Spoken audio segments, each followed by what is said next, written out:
we all must be part of the governance. So join Daddy Kris every day 8 p.m. to dissect on the political situation in Nigeria.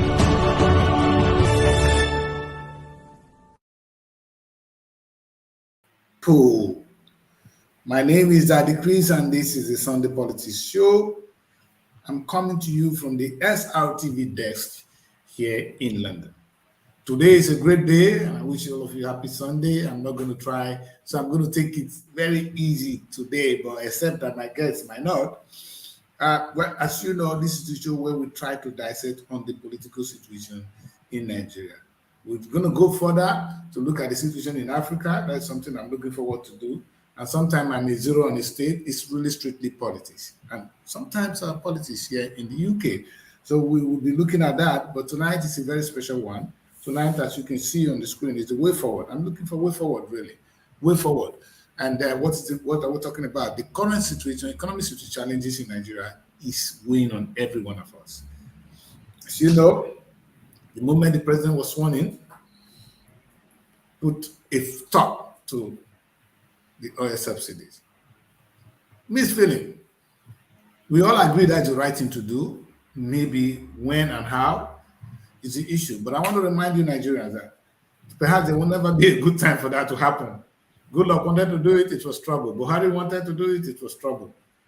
And now the man is brave enough to do it. I don't really want to know about the time. The question is it good for the country? Well, and yes, it's good for the country. Is it worth the sacrifice? Maybe yes. But how are they going to use the money? That is not, because we're building a lot of money on subsidies. From what you're going to hear from my expert tonight, it might so happen that there's not so much money available to be shared. The truth was that we're not going to be able to sustain it before. But let's see what will happen. Are the state going to get more money? Are they going to put it to good use? What do we really need? I'm a concerned Nigerian. And my concern has been that we can do better as a people because we have a youthful population. We have all it takes. So we have the population, we have the natural resources. All we really need to do is to look into what we have and we can produce something that is what we want to see. And the biggest challenge we have in my time, and that's what I want to discuss with my guests tonight, and that's why we're going to perhaps be on the opposite side, is most Nigerians think we should start making cars, made in Nigerian cars, made in Nigerian television, made in Nigerian electronics. Why we look towards that? Why don't we look at the comparative advantage? You know, we have things they don't have. Why don't we look at actually doing that, refining those products and make something out of it, something that one have not seen. For instance, they made a lot of things from cocoa. Can we do something else with it? They made something else from cassava. Can we do something else with it and sell to the outside world? Because these are things, in fact, they come to us, they take oil. Can we do it and sell it out to the... See, perhaps this is our comparative advantage because these are things that are found in our communities, in our homes. How can we be looking for products that we perhaps don't have the raw materials? Anyway, it's not true that we don't have raw materials to manufacture cars, but we know of larger steel. So perhaps these are some other things we'll be discussing. And my guest tonight, as you know, is a very intelligent man. And when I sit with him, sometimes I like to keep quiet because I want to listen to this young man. I'm joined rightly, he's right here in the studio with me. His name is Engineer, I don't like to call him Roland, so I call him EDIRI, but Roland is one of the names. Engineer EDIRI Roland IDIMI. He's gonna be here with me right now. Look at him. He has the traditional Urubu attires. Roland, you're welcome to the show. Yeah, thank you very much. It's nice to be in the show with you guys today. Thank you. Anytime we're with you, we smile because we know we're going to get the best out of it. The best is always what we'll get from you. I don't know why the studio is out. You're going to bear with me. We're going to bring it back, but perhaps this bring our face out more. But let's keep it solid. Let's stick to the show. So Roland, straight to it. I know we're broadcasting tonight to Srtv, so we're talking to Nigeria. So let's look at Nigerian problem as a whole. And like as the topic said, we have a challenge. The economic situation is biting, and the catastrophe of the Naira is one of them to talk about. The Naira has been falling, no oil subsidies. But there could be opportunities in all this. Please, Yes. without saying much ado, run us through what you think we can do. You might want to identify some of the problem for the audience to see. It's not as if they're not aware. It's biting them. There's oil subsidies. There's stagnation in terms of productions. And what the naira is falling like pump, pump, pump. It's a daily occurrence. Ooh, how do we survive all this, Roland? Yeah, so good evening, everyone that is listening to me live in Srtv with Daddy Kris. Yes. And thank you, Daddy Kris, for inviting me for this program. Let me You're always start. welcome. Let me start by introducing myself. My name is EDIRI Roland IDIMI Ubiomo. I hail from Ituru Elume in Saple local government area of Okbe Kingdom in Delta State. Proper supplement. Yes, and Correct one. in Nigeria and also. So today the topic is of real interest. That's why I created this schedule to be part of this discussion. So let's start with where we are in terms of the issues because they are very complex issues we are facing currently. So currently the economic situation is not looking good. It's in a very dire state. So as you rightly said, we have the naira falling seriously against the dollar. So today it's around 9.15 naira to the dollar. This is falling from in 2015, you had the naira around 198 naira to the dollar. So within the space of like 8 years, so it's already falling to 915. So something is happening. That's why it's falling. It's And gonna that's go to, what it's gonna be we want 1,000 soon. today. Yes, that's what we want to discuss today with our audience so that they will understand what is happening, why the naira is falling. Good. Then also we have petroleum products. The prices are going up, most especially PMS, that's petrol. So today you sell it around 575 naira per liter, but the reality is the price will continue to go up as the crude oil price is going up, and also you have the currency collapsing as well. So in the coming weeks or months, you expect the price of petroleum products to go up, except the government comes back to subsidize the product again. So if we are looking at the space of 8 years for all this to be happening, somebody would want to say what was probably the last administration before Buhari doing well, and what did Buhari did not too good that made all this happen. So one of it is, we are operating a mono economy, an economy that is dependent on exportation of crude oil.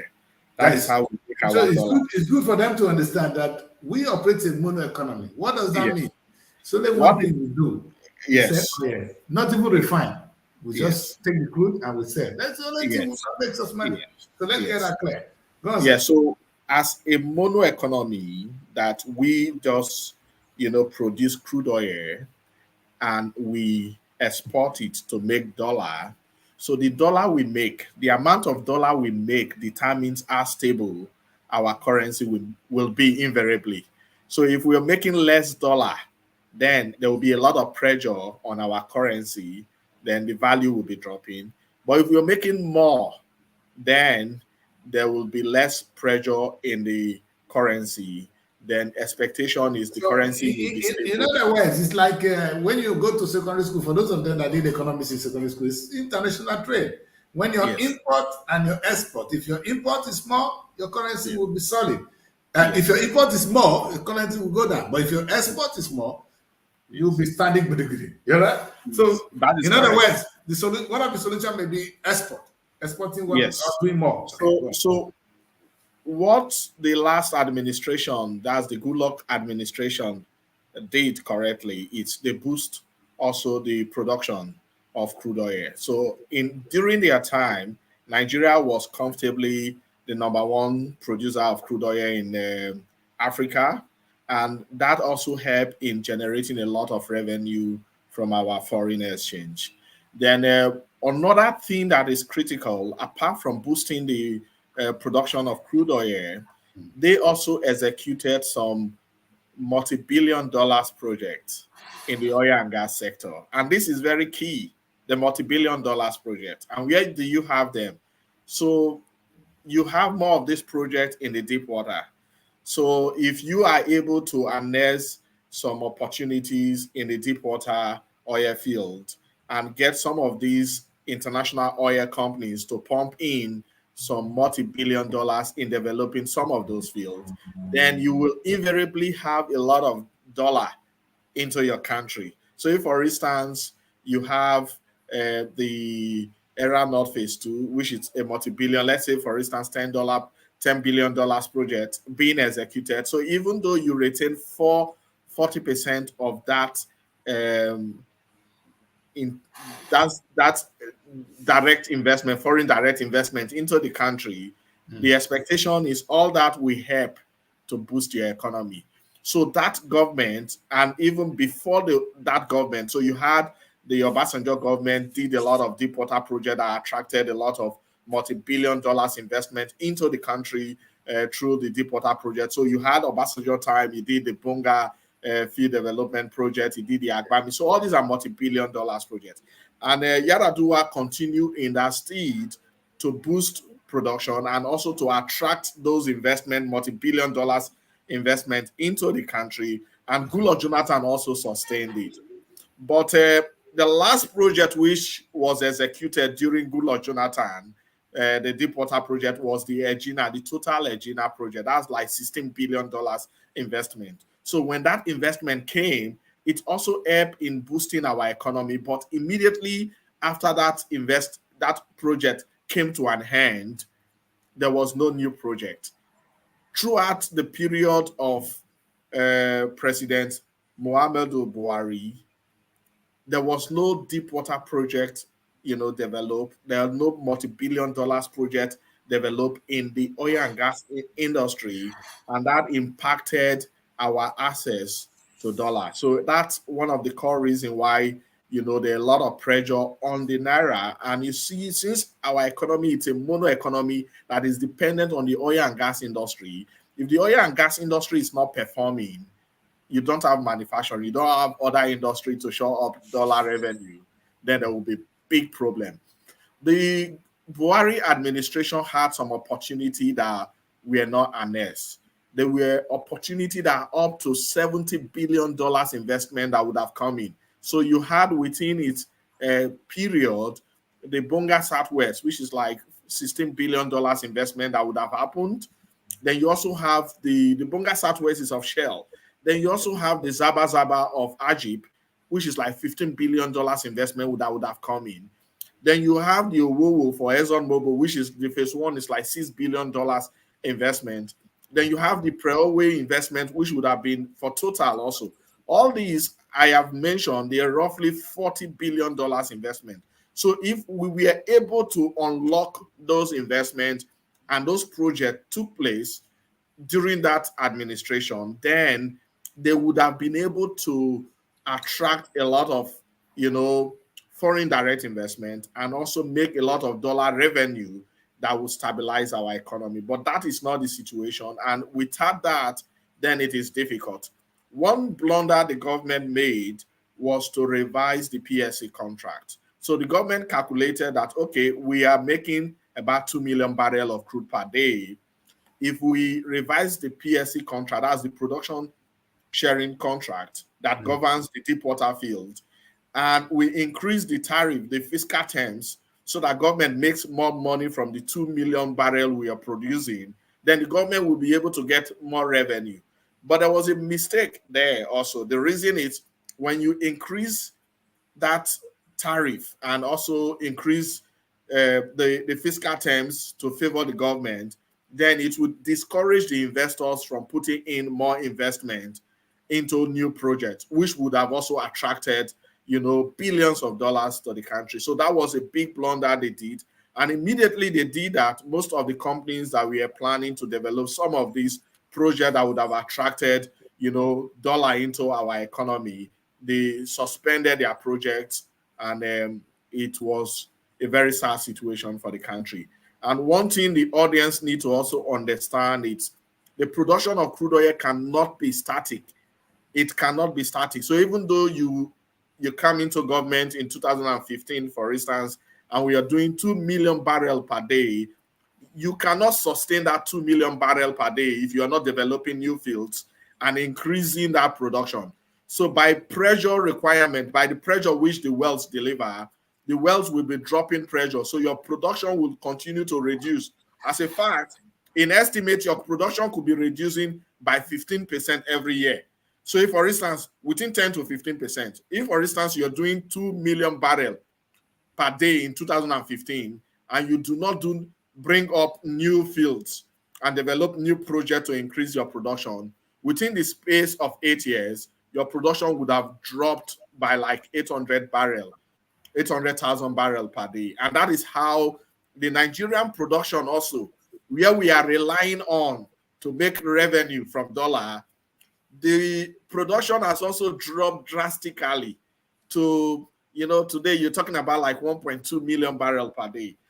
For a country of more than 200 million people, you cannot, survive with such production. So these are some of the realities that are befalling our economy, and it's good we are having this discussion so that we can actually look at how we can, come and resolve it.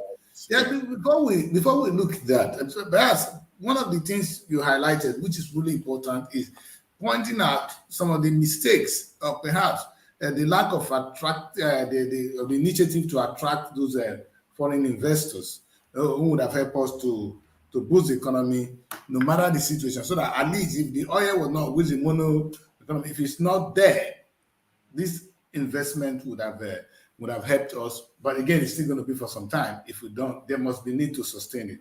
So, which is really good. You said Buhari didn't do it.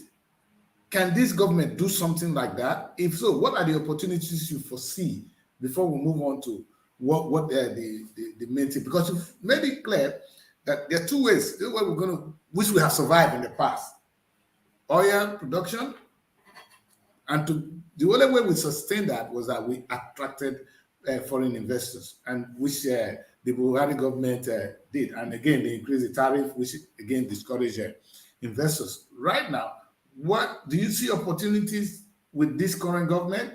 If so, could you talk us through that, sir? Yeah, so where we are actually, it's a complex situation we have. It's also not a very favorable position we have found ourselves as a nation. But I look at, potentials that come with challenges. So even within the current challenges in the country, there are ways we can, move the country forward. If the government and people are willing to put the right measures and policies in place to attract these investments to come in, that's one. Then two, also to make the right sacrifices for today that will be beneficial for tomorrow. So there are a lot of potentials, and this will form part of the solutions which we will be discussing going forward. So before we, Roland, this is quite technical, but it's really a layman thing. Right now, we are depending on only one source of income. Yes. I have only one business. You are there watching. If you're relying on only one source of income, maybe you have a transport business and you have 2-3 transport business, still the same business. But if, say, for instance, you have a transport business and you have hairdressing salon and you have how would I call it? And maybe you are a lawyer, so you have 3 sources of income. All this bringing money. But as it is in Nigeria, we only have one. So, Roland, what I want to say is that Nigeria has a lot of potential. Cannot be just oil. What are the other areas we can look into to boost our foreign exchange? in terms of what are those things we can do really to send to the outside world? Yeah, so that's a good question, and is I think the core of our discussion in this meeting. This discussions, it's been on for like ever. Our founding fathers, they had an idea about how to make Nigeria great, although those ideas were not followed through. If not, if they were followed through, we wouldn't have been where we are. At the peak of the Buhari administration, when things were going bad, I wrote 2 letters to the president, open letters to the president. As usual, possibly they are not read. And so the things I articulated in those letters are the things I'm going to discuss in the program today. Thank you. So the first thing is Nigeria as we are, even in midst of these challenges, we also have a lot of potentials which we can leverage on to become, an emerging or one of the, forces in the global economy. We have those opportunities. One, we have the natural resources, which is a given. Then two, we also have the advantage of the population we have, which provide us already the market size. Number two, yes. So what we need to look at the potentials we have. Yes. One, then two, what are the issues and how we can resolve the issues. So I have looked at all this closely, and I think we can articulate the way forward into 3 steps to bring Nigeria from where we are to where we need to be. We can articulate them into 3 steps. Okay. So the first thing is the current structure of Nigeria is not functioning. So we have to look at that. Okay. The current structure is not designed. Yeah, it's not designed for productivity. It's not designed for the. Are you talking of the political structure or the economic structure? Of course, they're going to be interwoven. Yeah, it's actually the social political structure. It is not designed for progress. It is not designed for productivity. So the first thing which I would expect President Tinubu to have a very good knowledge about, because he was part of Prodeco. He was part of those who had all these discussions. He was the one that created additional local government in Lagos State so that government can get to the grassroots. So the first thing we need to look at, which I would have expected the ball would have been set rolling at jet speed for someone with such knowledge to be in power, it's to restructure the country. We are not saying, we are not speaking from the point of view that we are from oil. No, every part of this country has one resources or the other. So these are some of the reasons why you need to restructure the country. Currently, the way we are structured, you cannot move forward, because if you compare Nigeria, a country with about more than 200 million people, having like 737 or thereabout local government area, then definitely government cannot get to the grassroots. It's not practically possible. Then if you compare it with a country like Canada with less than 40 million people, so to say, then they have close to 4,000 local government areas. Then you know what it is. You know what it means. That means you're not set up. So your local government areas are actually designed to share money. They're not designed for productivity. So you not need, so someone like Tinubu, who created more local government areas in Lagos, because he had this knowledge that for government to get close to the grassroots, there is need for that restructuring within the state. And he did that. I know you see coming. There are 2 things you're saying here. One is to have more local government, but I think one other key thing is, are this local government productive? Because even if they have millions of local government and they just share money. Look how you need to achieve that. As a fact, you're not supposed to have a system whereby all the money are gathered in the center and it is shared. No, that's not supposed to be the system. It is the state that is supposed to control the local government, that is supposed to have power, just like the Canadian constitution do not have the number of local government in their constitution. It is the state that has the power to, create local government. So it's the state that is supposed to have that power to create local government, and this local government are supposed to be designed in such a way that they can generate resources to the central government. So if the local government are resources generating local government, they will not be dependent on resources coming from above. They will be the one generating resources to the state, and from the state you pay to the above. Yes. Having said that, it doesn't stop you from making the revenue. So what I am saying is you have to restructure to a true federal state so that the state will have control of both the land and the resources within their geographical territory. That has to be done. And when that is done, that does not even affect the oil resources that is being shared today. No. The reason is because most of the oil production today come from the deep water. And the deep water will continue to be Nigerian federal territory. So it's continuing to be belonging to the whole country. Yes. So all the crude oil production that comes from the deep water will still be shared among all the states, irrespective of a true federal state. So it's just like in the US, their deep water production, also in the Canada, their deep water production, it is their federal government that has jurisdiction over such production. It's only, resources within the land that the state government will have jurisdiction over. So some people that are scared that, no, we will not be having oil and gas revenue, but it will not affect your revenue because most of our production comes from the deep water today.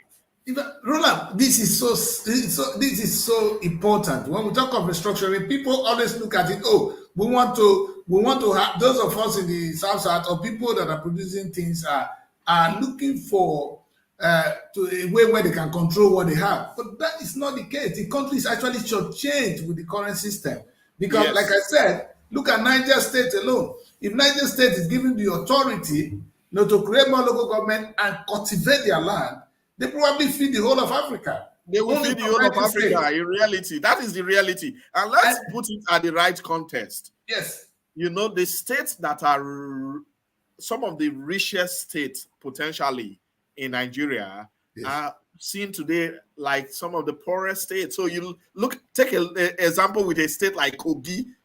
Kogi State is so endowed. So as a fact, Kogi State, and that's something I have no idea. Roland, talk us through. So Kogi State, that out of the 35 solid minerals we have, let's say in Africa in commercial quantity, Kogi alone has 32 of it in commercial quantity.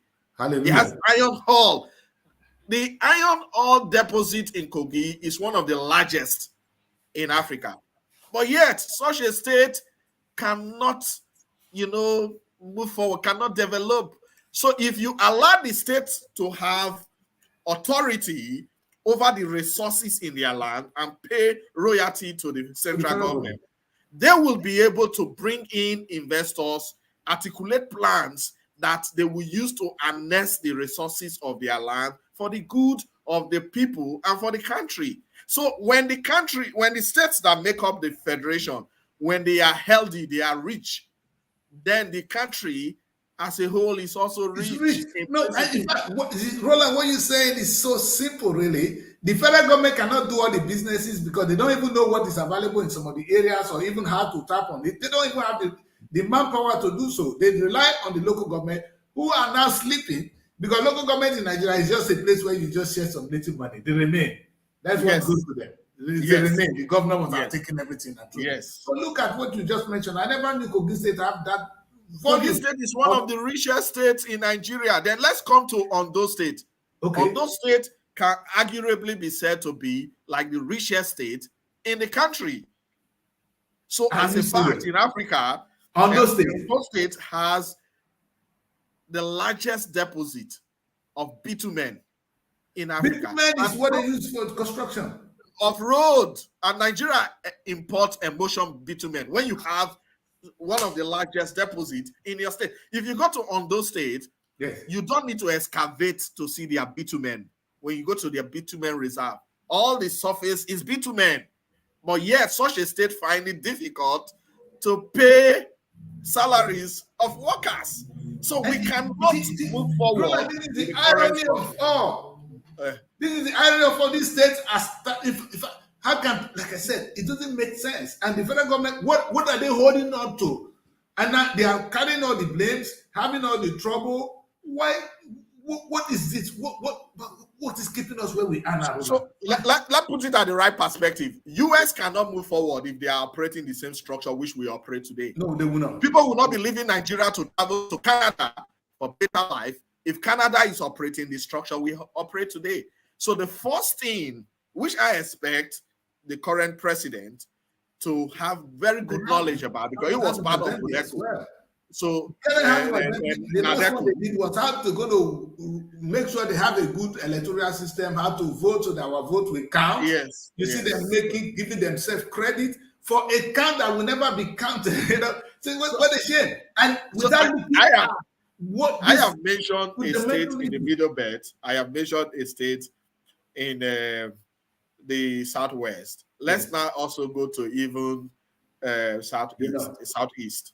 Okay. Ebonyi State alone, with their potential, both in solid minerals and in agricultural potential for rice production, can feed the whole country. They say they don't have to be poor people. Yes, can feed the whole country. I don't mean in a certain way, because I never see anything. I never see any good thing come from making. So can feed the country. This is a state that is so rich, so rich. So what we are saying is you have to put in place a structure that is productive, a structure that will make all the tiers of government be productive, a structure that will make all the local government be thinking, instead of local government chairman to just go to office and wait for money to be shared from Abuja that he will also continue to share, he should be thinking of how to be productive within the area and the territory, and a lot of productivity can come in. That is the first thing. Let's look at it on the national level. See, what the federal government needs to do is really make the right policy, encourage the local government to produce a product where we have comparative advantage. For instance, now, Ondo State, concentrate on your bitumen. You understand? Yes. Kogi, concentrate on your minerals. Delta, Oduyo Era, concentrate on your oil. You don't even take oil. You see, in that case, Niger, please feed us. You understand? Let's go. We can go to the north and know it's on and on and on and on. How do you do that? Do you have anything to lose as a federal government if you really encourage these people or you push them to do what they need to do for you? You have children who can go out and work. Why are you worried? Why is the federal government not looking at this? Roland, what do you think this is really serious? Why are they not looking at this? Why are they concerned only with election? Because if you see the current House of Assembly, I saw the last one, they were telling us how they come up with an electoral system that works. Nigerians were carried away with an electoral system that works. But our true problem is the economy of the country. Yes. In a nation where the politics is more productive than industry, such a nation will not strive. You said it all. Yes, that is the reality we have. Our politics is more productive than the economy. Yes, so if you want to make money, you go into politics. Rather, in China, if you want to make more money, you go into industry. And this will take us to the next step, the next thing which the government of Nigeria needs to place as priority if we want to move forward. Industrial development should be the number one priority of government in Nigeria, industrial development. And in my letter, I articulated about 6 steps to achieve this.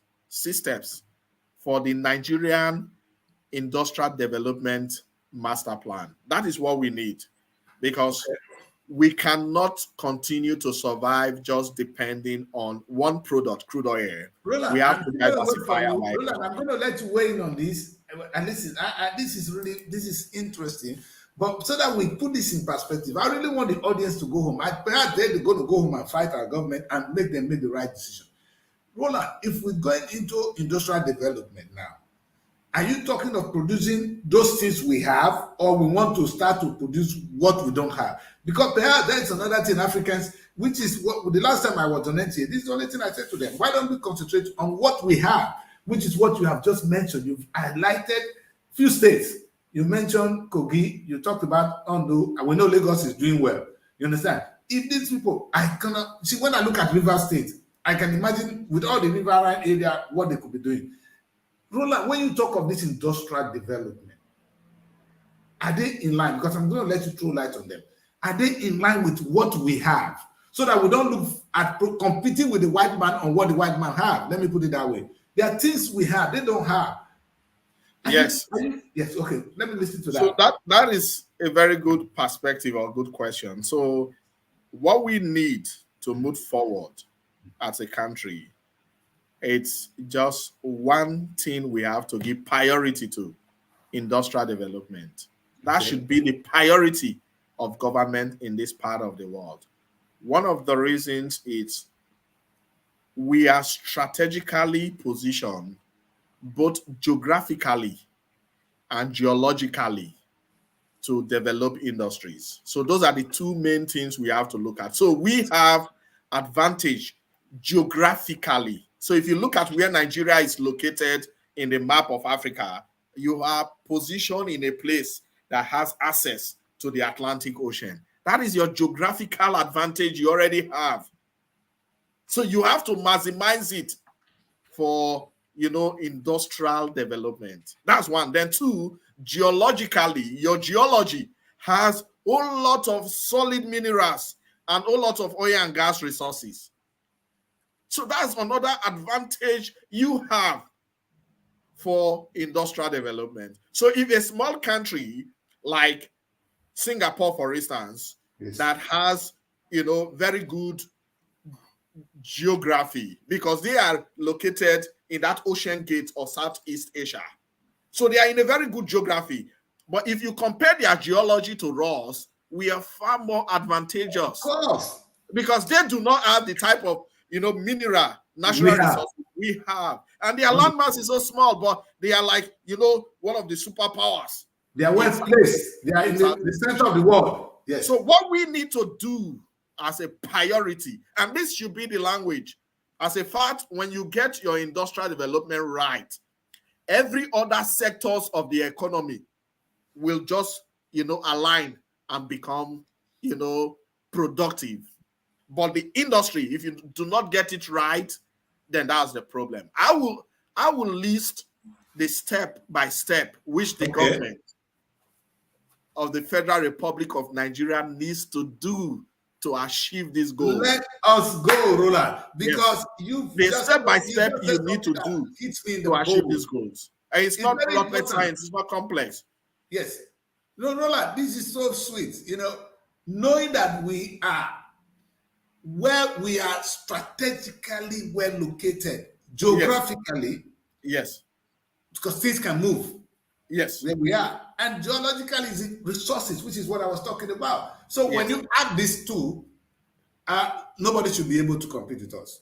And the good thing is we have the human resources. We have the young. That's the third thing you have, which is very important for manufacturing to take place. We'll come back to that later. Meanwhile, we have the knowledge, because if they go to school in America, it's the same study. The students here, we study law here, for instance. It's the same book. It's the same resources. We don't study something different from what is studied. That is knowledge is knowledge. But Roland, let me give you time. Please outline the step by step what we need to do to get out from this woe. So we in our discussion, we have said that if you restructure, then you put us in a favorable position to move forward. If that has been achieved, so the next step you need to take, currently we have a gas master plan in the country. So what you need to do, we need to develop the Nigeria Industrial Development Master Plan. The Nigeria Industrial Development Master Plan. And the first step you need to take in that Nigeria Industrial Development Master Plan is to revise the Nigeria Gas Master Plan. So currently, the Nigerian Gas Master Plan does not take gas to all parts of the country. What you need to do, you need to revise that master plan, and you have to send gas from the Niger Delta states to all states of the Federation through a gas pipeline system. That has to be core of our industrial development master plan. You know why that is critically important? Yeah. Just imagine Italy without gas coming from Russia, for instance. Italy would be like a village today. And that's what we ended up making most of our state. Italy cannot be productive.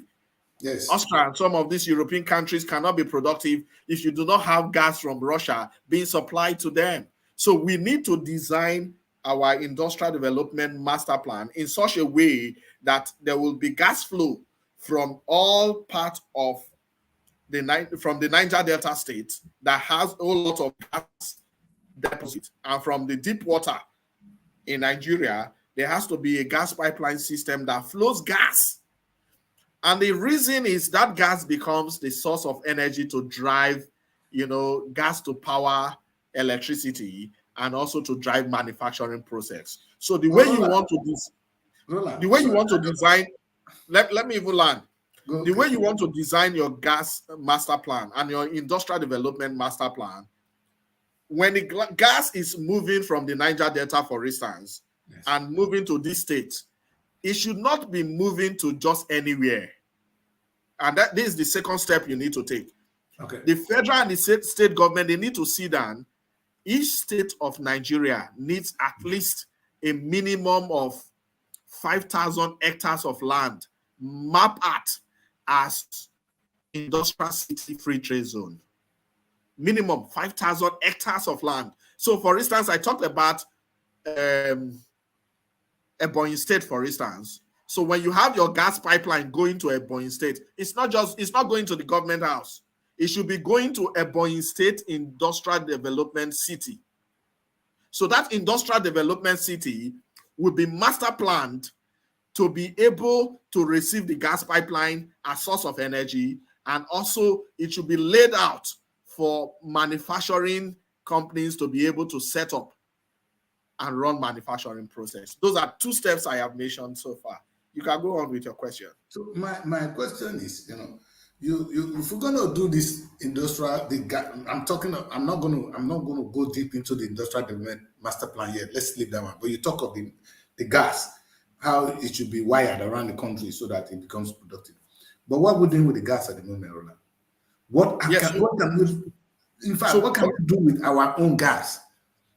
So currently, other than electricity, do we have use for them other than to export?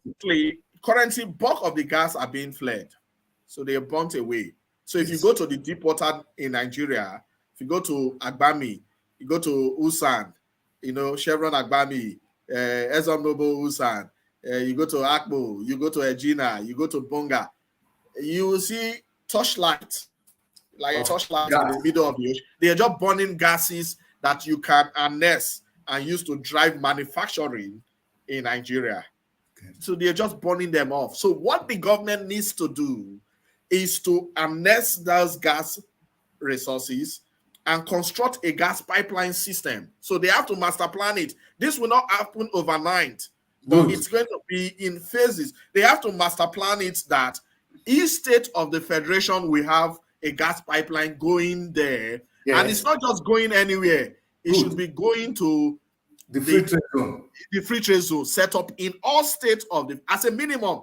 All states of the federation needs a minimum of one industrial city free trade zone to drive the manufacturing or to drive the industrial development plan of the country. That's what we need. So let's say now, from what, because this is it looks complex, but it's very simple. The first thing is to restructure the Nigerian politics or Nigerian structure economically so that each of the states and the local government becomes more productive. One. Yes, that's correct. And identify what they have, which they know, but at least everybody has to identify it. Yes, everybody has. Yes. Harness it before we now give them the gas to run it, because in the first place, why you are giving them the gas, yes, the whole idea, and that is what is driving manufacturing everywhere in the world. You have to create enabling environment so that there will be an advantage to manufacture in your country, and that should be the primary duty of governance. And this is what the Chinese use to come up within 40 years. They beat Japan, and they are now pursuing to beat US. That enabling environment in the country, so that production will be easy, manufacturing will be easy. People just want to come, bring their plant, lay their plant, and start making money. And you make everybody rich. You make all Nigerians wealthy. At the same time, attract investment that will create opportunities for all. So I have mentioned two things for the Nigerian Industrial Development Master Plan that needs to be done. The first one, you have to revise the gas master plan and send gas from the Niger Delta to all states of the Federation.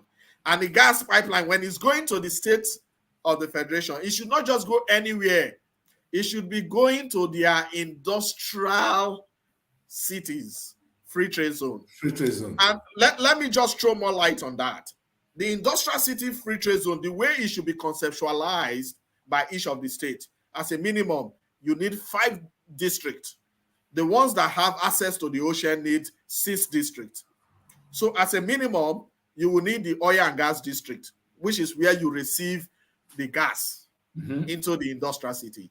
Yes. Then 2, you will need an energy and power district, which is where you turn the gas to electricity. Okay. And you see, all these things can be, driven by private investment. It's just for government to create that enabling environment and set up the business structure for private investors to fund them and start making money. Then the third thing, you will not need the manufacturing district, which is your major target, the manufacturing district. So the manufacturing district will be laid out in such a way that you can just come in with your plant, set up your plant. As long as there's steady electricity for you already, you start manufacturing whatever you want to manufacture. If you want to do assembling of cars, if you want to manufacture spare parts, if you want to harness, agricultural produce, raw materials, if you want to also do solid minerals extraction, manufacturing will just be going on.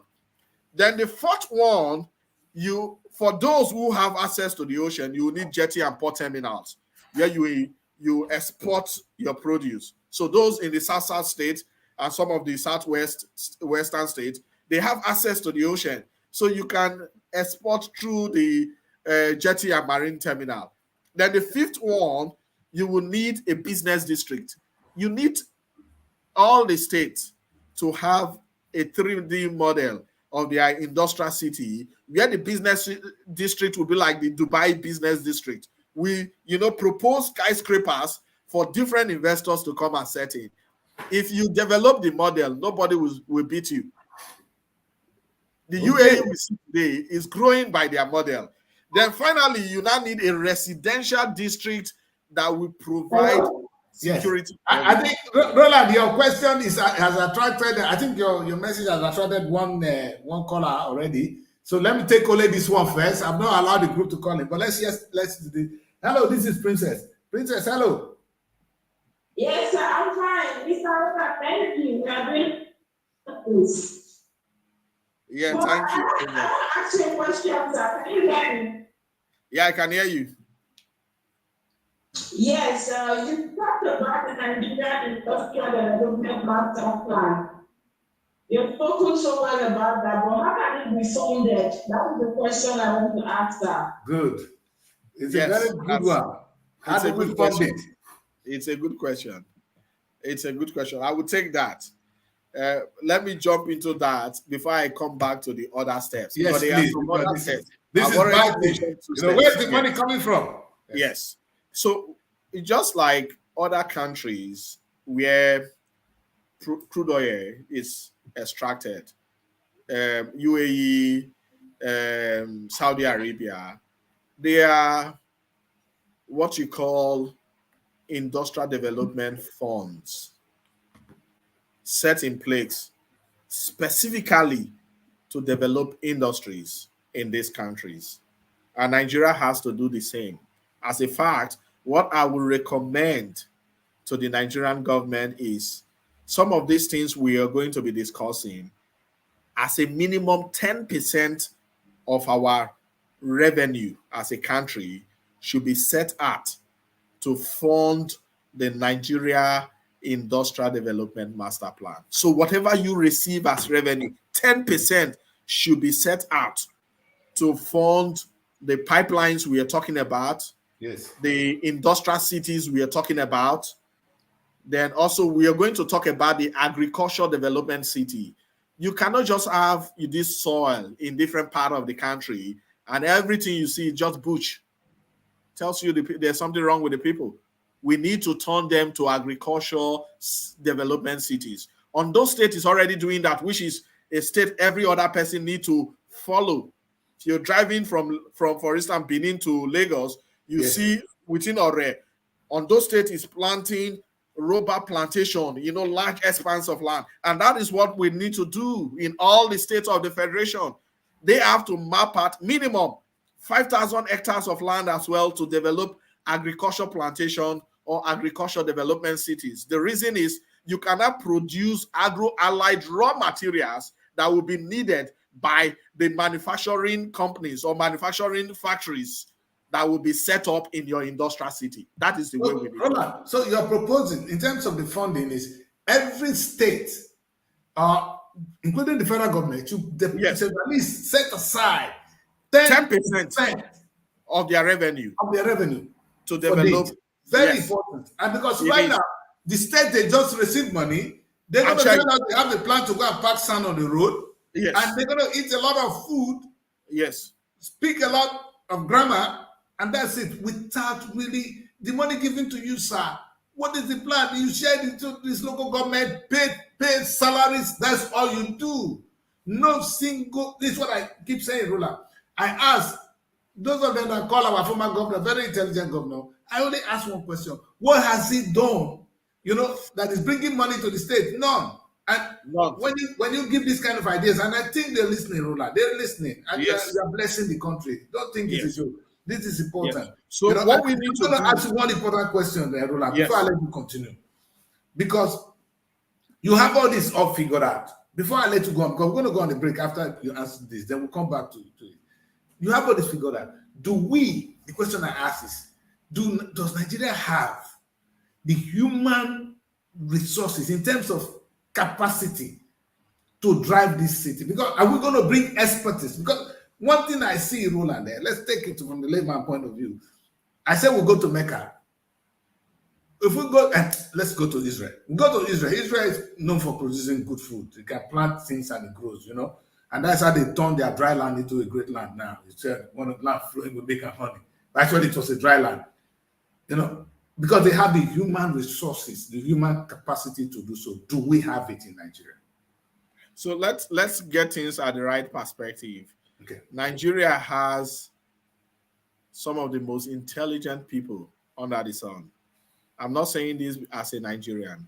I'm saying this because also I have worked as an expat, as an expatriate in different countries in the world as a Nigerian. So we have all it takes in terms of human resources to drive the Nigeria Industrial Development Master Plan. What is needed, what is lacking at is leadership and commitment of government. So let me bring it down. We have not just only the human resources, even the institutions are delivering performance as well. So there's this idea that the schools, they are not producing a qualified graduate and all those kind of stuff, but all those are just fallacies. They are not correct. We have enough institutions to produce enough graduates, and we also have technical schools which we need to revamp to produce technical workforce. So we have what it takes as human resources to drive all this plan. Even without the support of experts from overseas, we have what it takes. That is the reality on ground. Because if you look at the exploit Nigerians are doing overseas, that tells you that Nigeria has intelligent people naturally. Yes. So definitely. We have all it takes. And the institutions also, they are positioned to deliver performance. Their position. That would be a discussion for another day. The question is, are we producing the right graduates? Are they equipped with the right skill? Yeah, so let me just even go into that before we move forward.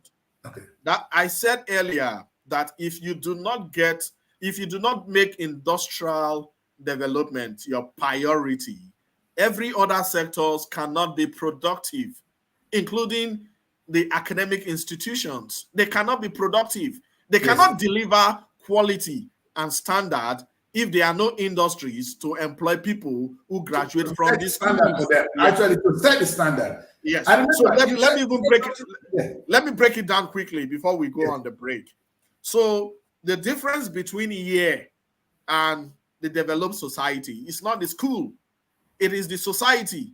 So in Nigeria, for instance, there is no school that you go and study engineering that they will state Archimedes principle for you, and when you get to Harvard University, the lecturer in Harvard will tell you that, come, in Harvard, in Nigeria, they told you Archimedes principle is this, but in Harvard, Archimedes principle is this actually in Harvard. There's nothing like that.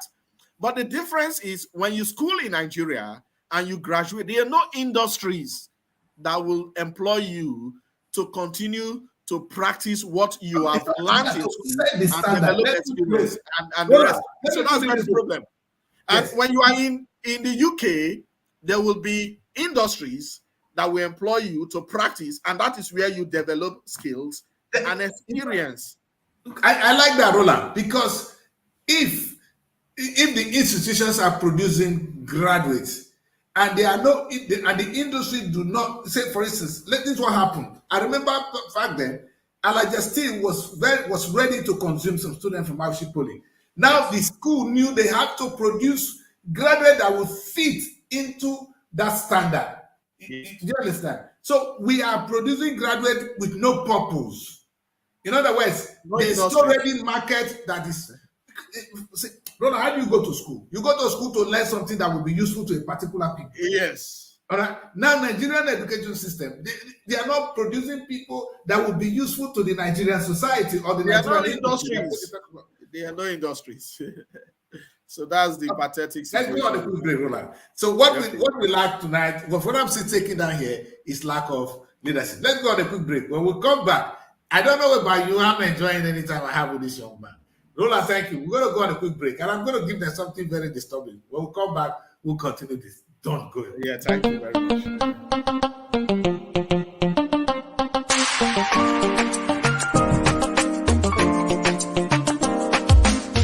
Politicians promise anything, make you not believe in them. Politicians promise you, make you not believe in them. Politicians promise anything, make you not believe in them. Politicians promise you, make you not believe in them. Inside their mouth, truth to know day. Inside their eyes, corruption day. Inside their heart, wickedness day. Once they get into power, now when the time to drain, now in their brain, then we type one and we change. In the name of change, why? Change. They combine those with change. Politicians promise anything, make you not believe in them. Politicians promise you, make you not believe in them. If they say make you vote for them, make you look well. If they say make you vote for them, make you shine your eyes, oh. They promise us water, we don't see. Up till today, we don't see. We not they get water. Yes. They promise us light, we don't see. Up till today, we don't see. We not they see the light. At all. They promise us road, we don't see. Up till today, we don't see. Jaga road we dey see. Yes. So promise they make. When election done they come, to deceive the people. They go they promise this and that. Then them lie, yo go. Then they lie. Them they lie. You see, I like to bring that guy music in. Hey, no insult. Politics is dirty, is ugly, but we need the politicians to do things right. So we're not saying that you guys are not useful. We're saying try. Maybe perhaps it's time for you politicians to listen to the technocrats, because you can't do it. There are some things that are beyond you. And I'm here listening to Roland, and it's sinking into my bones that our solution is really there. It's with us. Like he said, what is missing is leadership. Roland, And I'm not going to say give message to the leaders here, because you have to prepare what you want to say to the Nigerian youth. There will be message to the Nigerian politicians and to us ordinary Nigerians, and even those of us in the diaspora, what we all can do to move this country to the next level. Nigeria is an opportunity. Nigeria is a blessing to every one of us. And we know it can do better because God has given us everything. Like you said, we have the human resources, we have the natural resources. We are, in fact, strategically located geographically and geologically. Nigerians are doing great around the world. How can we be where we are, Roland? Yes. So let's get back to the discussion. So yes. I have actually taken 2 steps in the Industrial Development Master Plan for Nigeria. Then the third one is simple. I've also said it. Each state of the federation needs to develop an agriculture development cities. Yes. You don't need to just make money from the federal government. You just share it. And no, we also need to put some investment on ground for generations to come. Yes.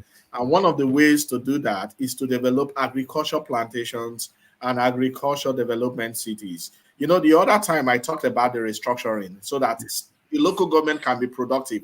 The local government can come in at this phase of the development cycle, because you can actually deploy what we invented for Delta State Industrial Development City model. We call the GCPP. The GCPP is government, community, private partnership. So as a fact, you can get land. Let me repeat that, Roland. I want the audience to hear that very well. GCPP.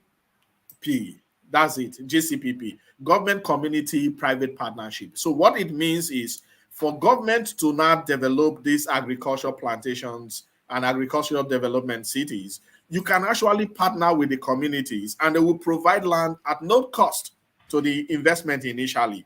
Then later you can value those land and convert it to shares of the community in such land. So if you come to, for instance, to Delta State, and you go to a place like Ugara, you can amass, land that is up to 2,000 hectares of land from them, and they offer it for the agricultural development city or plantations, and you want to use it for cocoa, you want to use it for rubber, which are cash crops.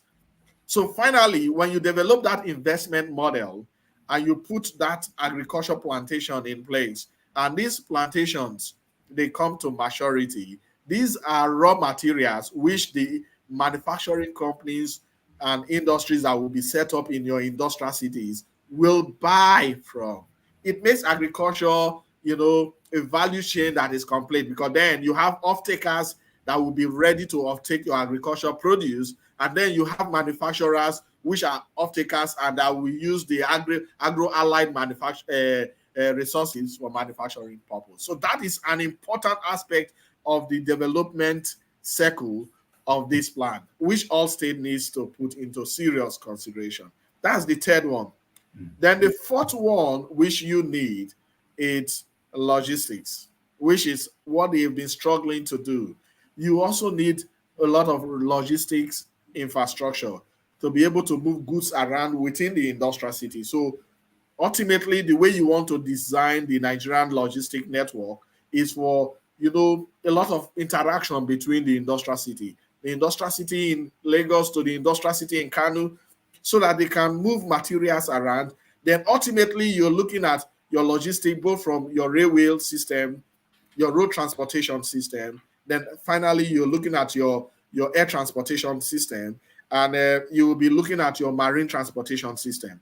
Then when you're looking at all these logistics, sadly, the Nigerian airways, it's been packed for a very long time. But if you can revive that again, it's going to help with the logistics plan for the country. So that's one thing you have to also look at, the logistic network that will connect all these industrial cities together. Then I will quickly talk about the fifth one, which is your steel and solid mineral sector. It needs special attention. Without steel, you can't really have manufacturing. because it's the driver, is the heart of manufacturing. So the steel plants, the steel rolling mill, they need special attention for them to be revived. The Ajakuta Steel Company, the Delta State Steel Company, all these steel, Oshogbo rolling mill, all these steel plants, they need to come up, and they need special attention as part of the industrial development plan of the country to move the country forward. Thank you so much, Dola. Listen, I am just too excited, and you are a blessing to us, a blessing to Nigeria, and don't take it away. I'm gonna look at what Nigeria can do to influence the rest of Africa to the advantage of Nigeria, because we're the largest black nation on earth.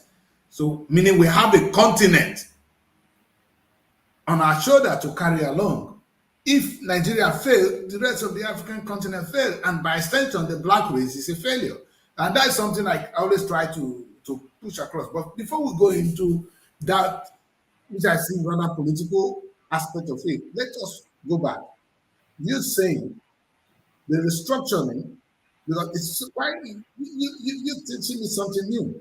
You're looking at there's a federal government giving more power to the state to work with local government, but the local government itself should also think of how to engage the communities. You understand? And so we have 4 levels of government of things running here in terms of how it works: the federal government, the states, the local government, and the communities. Is that right? Yes, that is correct. However, if you have that restructuring, that the local government is now revenue generating arm of government, what we call community today, most of them will become local governments, because they are actually the natural local government of the place. So in Canada, what you call community is actually a local government in Canada. Yes. So it's because you listed some numbers of them in your constitution, and you call them local government to share money to them. That's why you are separating the local government from the community. In reality, when you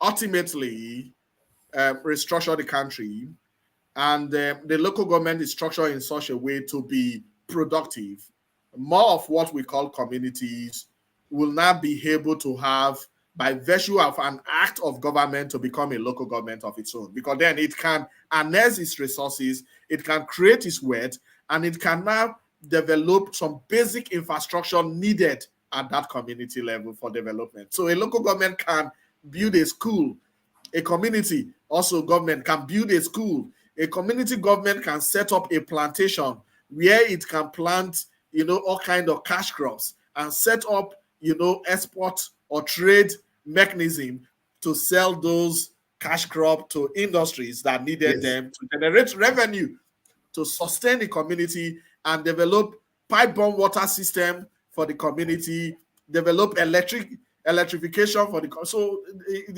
that's what you have in reality when you have the right restructuring. Oh my God. Okay, now let's look at Nigeria. Nigeria, the biggest black nation on earth. Yes. There's Africa. I don't want to go into what is currently going on in West Africa with the coup going on. Let's leave that. But there's an opportunity for Nigeria here to show leadership or play the leadership role, perhaps deliver Africa to the advantage of the nation. Nigeria, perhaps, what do we need to show leadership in Africa? Because Africa, what we have in Nigeria, I know we have so much also in the rest of the African countries. How do we show leadership? How do we play the big brother in this situation and make us rich and African rich, and perhaps we free? Yeah, so all we are saying now, you cannot actually have sustainable development in Nigeria without putting Africa at the contest. So we must have a clearly defined policy, foreign policy for Africa. And those policies over the years, some of our leaders have articulated what should form the basis of such policies. One, the biggest problem Africa has today is with trade restrictions. Trade restrictions. It is difficult for we to move around Africa. We don't trade even between ourselves. Thank you. Imagine Nigeria would prefer to trade with the UK rather than trading with Cameroon. Yes. Or Ghana. Yes. Which is pathetic. So what we should do, we have to throw away those trade restrictions and those barriers of trade. We have to throw them. We have to dismantle them. Good enough. There are a lot of initiatives. Yes, there are a lot of initiative in that direction. So you have the African Free Trade Intercontinental Agreement already signed for an open trade market in Africa. Nigeria should come up and play a leadership role in ensuring that agreement is executed. So instead of we to be talking about fighting war, the only war we have to fight in Nigeria and in Africa is the war against hunger. No, you see, Roland, I said, you know what I said? I said it is time. Yes, it is time for Africa to move from the Organization of African Unity to African Union. These are two different concepts. You understand? Organization of African Unity was an organization set up to set Africa free politically from the hands of our colonizers. But now it is time for Africa to move as a union, like what the Europeans did. They came up with the European Union, and these are some of the things we do. I don't think it's so difficult to say. If they say there's African Union, then we should be pursuing single currency. Look at what they did. That's what we should do. That's what we should do. Because when we're here, I've been in Europe long enough to know that we use Deutschmark. I was in Slovenia, we're using Slovenian dollars. Dollars is something you can use to clean your ass. Today, they came together. All these whole countries came together, and they came up with euro. Euro is now higher than the US dollars. So people that have no useful currency, their currency now, euro, is higher than the US dollars. Because that's what we need to do. That's what and here we have Nigeria using Naira. The French, we don't want to leave the French colonies because they keep giving them their safest to use. That's the next Sunday. I'm going to hold you down here. Let us talk about the African continent. Yes, we'll discuss. I'm happy you are so exposed. You are currently in Angola. Are you back in Nigeria? You are still in Angola. Yeah, I'm currently in Lagos. So the first thing is we have to play more leadership role in ensuring the African Free Trade Intercontinental Agreement is implemented as quickly as possible. This is critically important now. But we need that African leader that have the vision. Yes. So one of the reasons why that is critically important, globally there is a shift of power now from the west to the east. Then, Africa has the opportunity to provide alternative, market for both of them. Yes. Africa can be friends to both of them. I think they're doing it politically. I saw the President Putin in South Africa. You understand? And I know America will soon send people down to another part of Africa. So we are waiting. We are not fighting. We are poor. But then these trade restrictions have to be dismantled. Let me share an personal experience with you. No, in fact, there should be no visa as an engineer.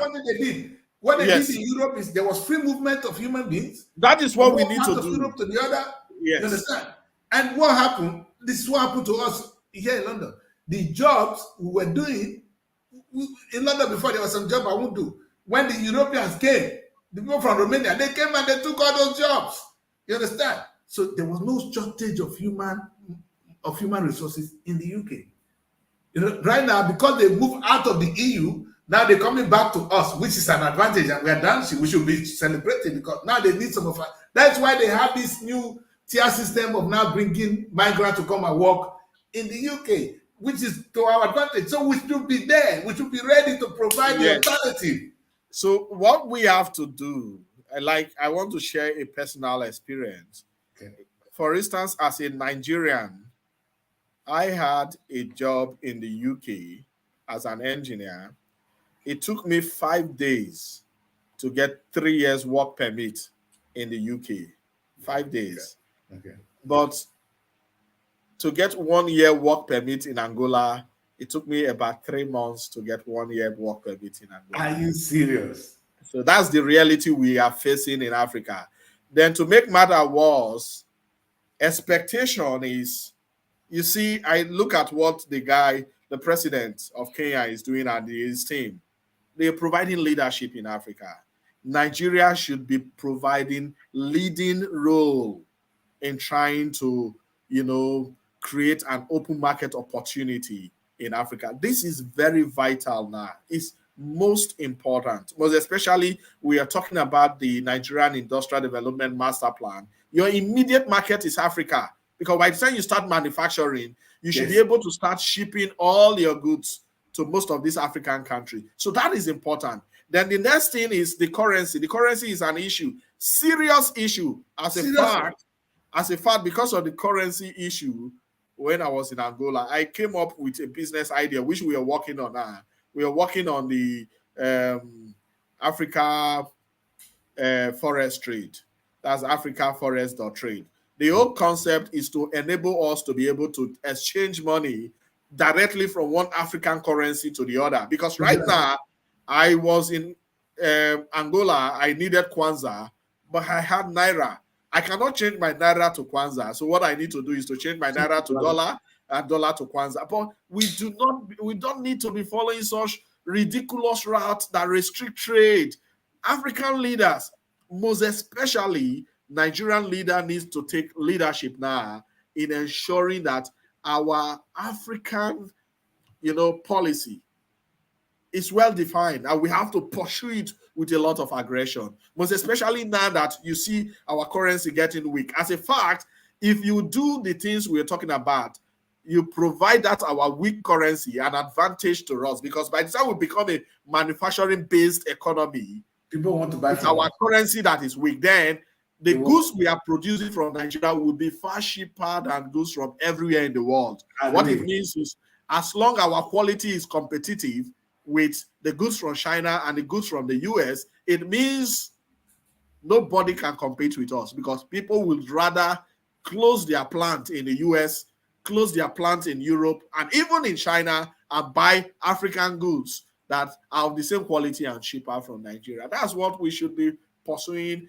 Then finally, there is a conceptualized gas pipeline system from Nigeria, for instance, all the way to Morocco, then from Morocco to Europe.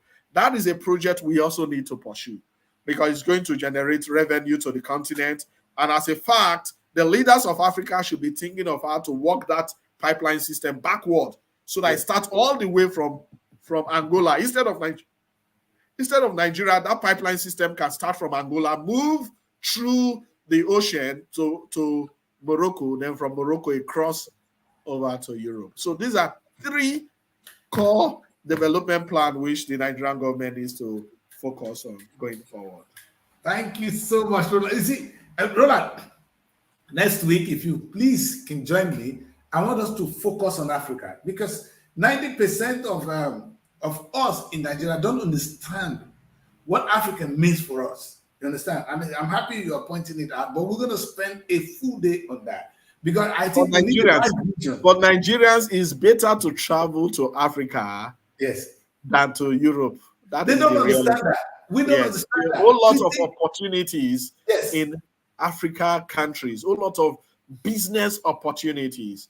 And it is obvious that Nigeria has a lot of leverage now because of our business acumen and our intelligence. Then we need to also use that to harness a lot of the resources in Africa and make Africa a great continent in the world.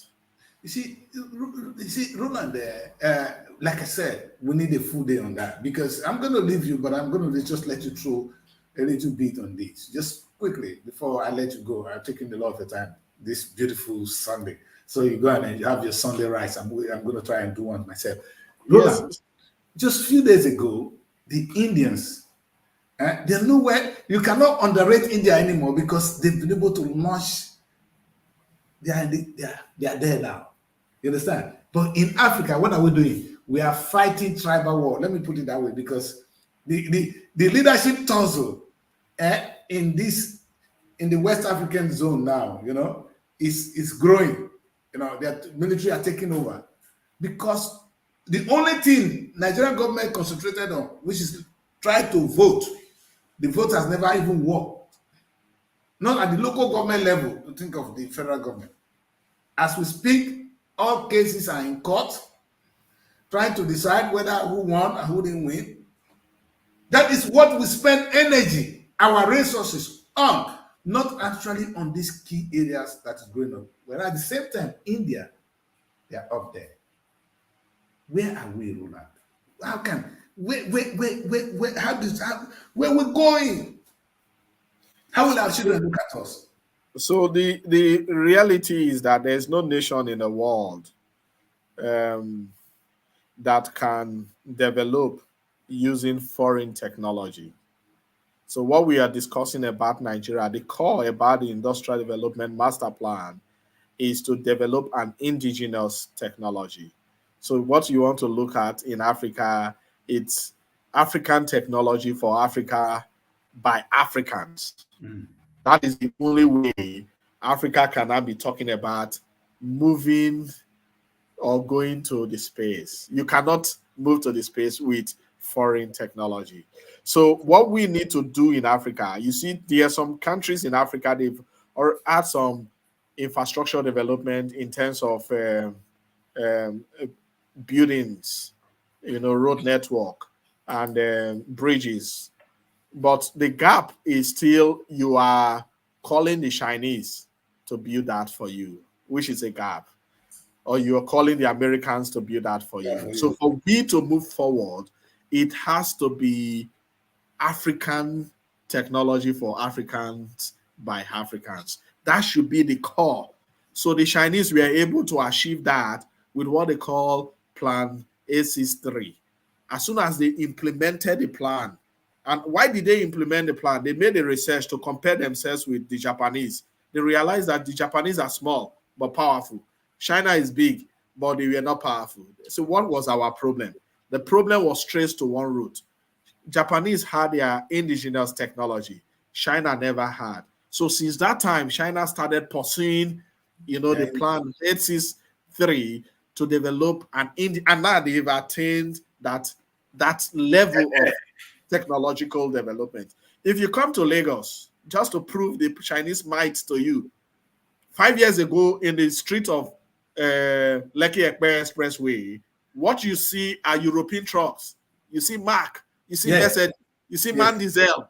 But if you go to the street now, Lekki Ekpe Street, you will never see one truck from Europe or US. They are all China trucks. What you see is Volvo, Sinotrep. So those are what you will see. So in the same way, Nigeria and Africa should be committed in developing African technology. It's quite unfortunate today that we have a leadership class that is not sensitive to such issue. That is why we have issue with our currency. Our currency is based on we are not manufacturing. And you have Nigerian-made car. You have a Nigerian-made brand of car, Innocent. And somebody is saying you have problem with this currency, and the same people are buying Toyota. They're buying Toyota from Japan. The same people are buying Kia. They're buying Lexus. They're buying Mercedes from Germany. Then how will your auto industry grow? So the message I will put to the president of the Federal Republic of Nigeria, President Ahmed Bola Tinubu, all the cosmetics policies, they will not salvage the Naira. The $3 billion loan they obtained will not salvage the Naira. One thing they can do immediately, the Naira will gain momentum. Articulate a law that all institutions of government from today going forward, from the federal level to the local government level, must patronize cars, starting with cars that are assembled in Nigeria.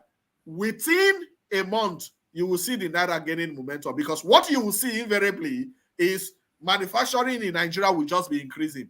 When the big brand name like Toyota, Mercedes, hears that policy in a big market like Nigerian market, They will bring their assembly plants to come and compete with our local brand in Nigeria. It will create jobs for Nigeria. It will create revenue in foreign currency for Nigeria. That is what the government needs to do. The government needs to move towards manufacturing. It's not sharing of 5 billion naira to the state or 80,000 naira to people that will solve the issue we have currently.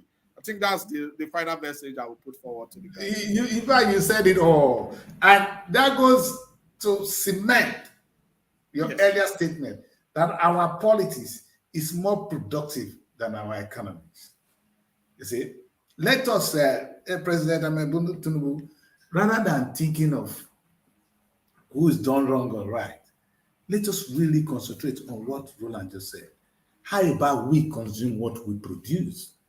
That will encourage us to produce more and other people to come and produce for us because we have a large population. They want to get into the Nigerian market. Yes. You understand? And I think it's happening in most of the sectors. In the UK, for instance, there's a percentage of movies that must be British products. You don't go and bring American products. They speak English, you are friends, but you don't bring all American products into the UK television. There are limits. You understand? So when you do that, people begin to produce things locally.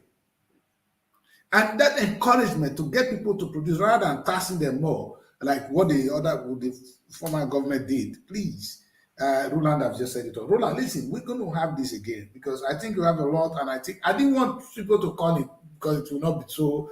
We will not live here today. You understand? It's we're spending already 1 hour 30 minutes of the show. We keep it like that so people can watch it. I want the president, anybody to pick up this show, listen to what you have just said, and I'm going to beg them to please listen to it. Not because don't listen to the messenger, listen to the message. Because sometimes we listen to the messenger. I don't like that guy. I don't do this. No, the question is listen to the message. God speaks through us. You understand? The only way God is going to pass a message to me, I know it's going to come through a man. God is not going to speak, hey, Daddy Kris. No. It will make somebody to see what I'm doing and say, hey, this is not right. And it's up to me to take the correction from there. Roland, thank you very much for joining me this beautiful afternoon. A lot has been said. If we do half of what Roland has just said, I'm sure our children will be proud of us. So this is not about me and you. It's not about liking Daddy Kris or liking Roland, but actually taking on the messages of tonight. And if that being said, we're going to zero. Roland, it's 2 things I want to do. Either we're going to go back home or we're going to go forward. Because I want us to zero on the current administration in Delta State. We need to go back there because what you just said about Nigeria is there. Now that the federal government is refusing to do the right thing, is there anything we can do as a people to move our own economy? Because we see any little money from the federal government. If they don't want to listen, maybe there are things we can do. If the federal government don't want to create new local government, how about we creating, not indirectly, you don't need to, the communities are local government, like you said, they are ethnic local governments already. How about engaging them to begin to be more productive? Why is the state government keeping 10% of our money as savings or investing it on what can move us to the next level? Do we have these industrial cities? What do we do? We're going to go back there. You understand? We go to Africa, let's correct Africa, then we'll come back home because we need to be there. And I know they are listening. Thank you so much, Roland. It's always a pleasure having you. I really appreciate the time and also the viewers to the program. Looking forward to meetings like this in the future. Thank you very much. We'll definitely have you, Roland. Trust me. You are the best. Thank you so much. Yes. Okay. Ladies and gentlemen, that's where we're going to call it a wrap. And I think it's all said. Roland is one of those people. Please. And I want to say this to Nigerians. If you are a state, you are the federal government, and you want to know how you can generate money within your state, please, Roland is somebody to call on. I am not saying it because he's here. I'm interested in Nigeria, at least from Delta State, but he just told you, those of you in Kogi State, that you have 32 of the 34 minerals, 32.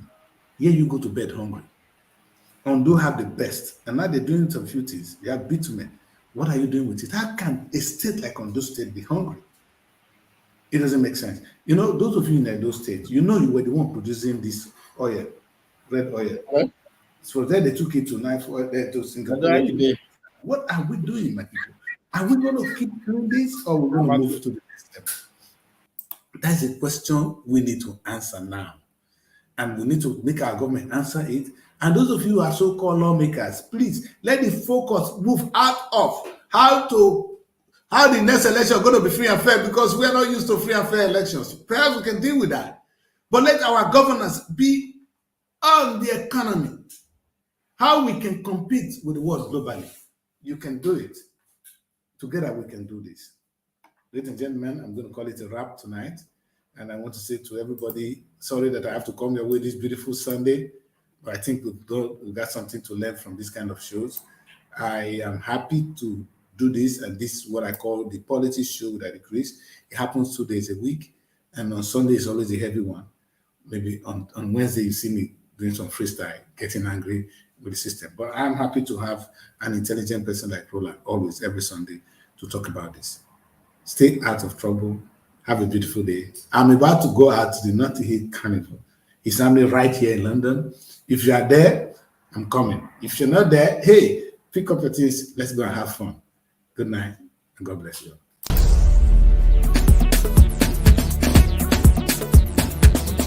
Srtv.